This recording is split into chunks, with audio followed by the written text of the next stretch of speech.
The Miracle, episode 110, Reading Object, objek bacaan. Wahyu pertama yang diterima oleh Rasulullah Muhammad SAW adalah perintah untuk membaca. Perintah ini dimaknai membaca Quran itu sendiri sebagai ayat-ayat qauliyah. Demikian pula membaca alam dan fenomenanya yang dikenal dengan ayat-ayat kauniyah.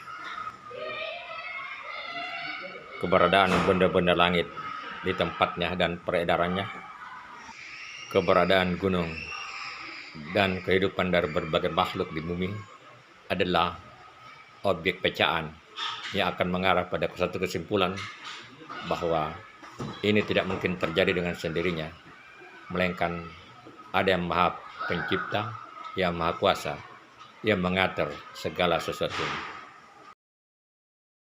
خلق السماوات بغير عمد ترونها وألقى في الأرض رواسي أن تميد بكم وبث فيها من كل دابة وأنزلنا من السماء ماء فأنبتنا فيها من كل زوج كريم هذا خلق الله فأروني ماذا خلق الذين من دونه بل الظالمون في ضلال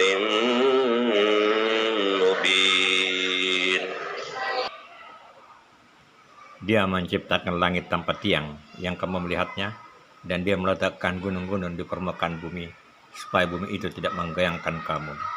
Dan kami turunkan air hujan dari langit, lalu kami tumbuhkan padanya segala macam tumbuhan-tumbuhan yang baik.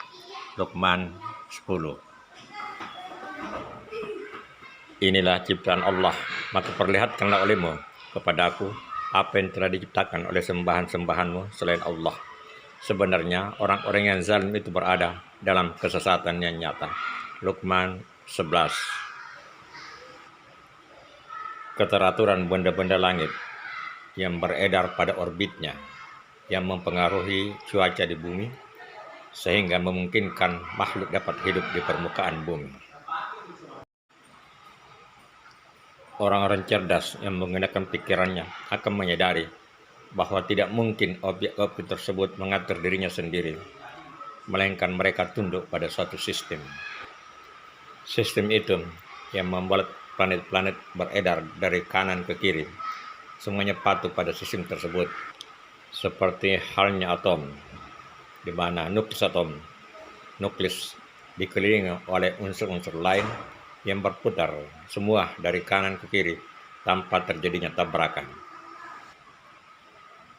Itulah tasbihnya planet-planet. Akar kata sabaha bermakna berenang atau bergerak dalam medium sekitarnya. Akar kata ini juga dimaknai dengan mensucikan atau mengakui kesucian Sang Pencipta. Gunung-gunung dipancangkan di bumi untuk menjadikan bola bumi stabil.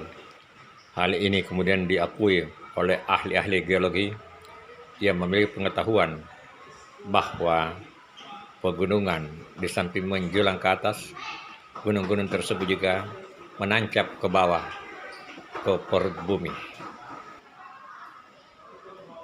Kondisi demikian yang membuat bumi dapat dihuni oleh makhluk hidup termasuk manusia, tanaman, binatang, dan binatang melata.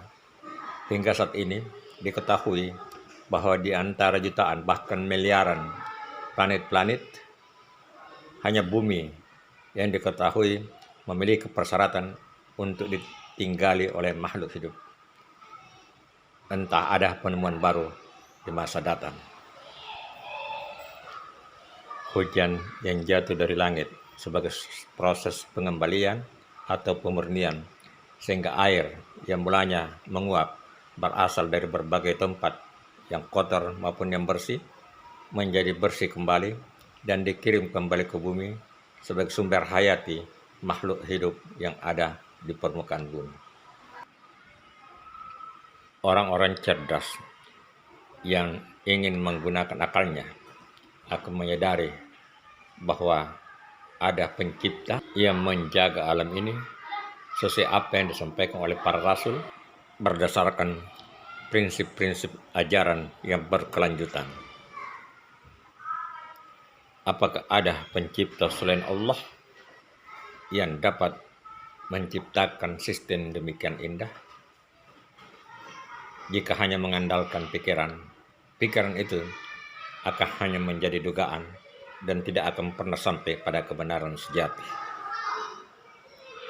Kebenaran sejati hanya berasal dari para nabi yang menyampaikan pesan dari generasi-generasi secara lisan dan khususnya melalui kitab-kitab suci yang menyampaikan inti ajaran yang sama. Salah satu di antara kitab-kitab suci tersebut adalah Al-Quran Karim sebagai edisi terakhir.